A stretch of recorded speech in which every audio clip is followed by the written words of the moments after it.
aku dah curang pula lah. Apa? Kena curang. Kau bodoh kamu, padam mukamu. Mendapat aku kebun pun tak mau dengar. Lepas tu mu kena curang mencari aku. Yelah, aku ingat ke dia berubah dah. Bubah. Botok mu bubah. Pasang kamu ni.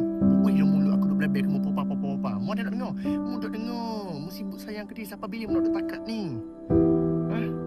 Mu kena tolong aku lah. Tak, aku dah tolong dah sebab jenis mudah. Lembut nak ni. Hatimu ni lembut sangat. Betul tak? Lepas tu mula mu sakit mu cari aku.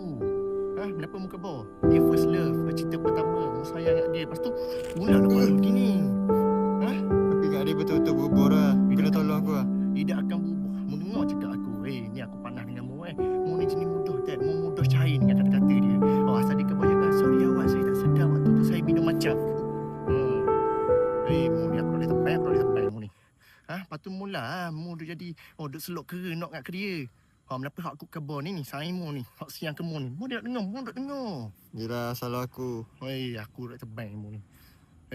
Aku panas dengan mu Pik. Apabila mu nak jadi gini? Mu rasa aku ni sayang mu ni, aku kecewa tengok keadaan mu gini, betul tak? Ya. Tapi tak apa lah. Mu tak mau dengar cakap aku. Okey, saja aku nak pesan kamu. Aku dah akan nasihat dah kamu.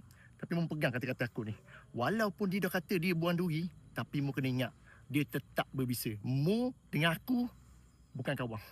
Belah dia. Bagaimana lah? Tolong aku lah. Belah.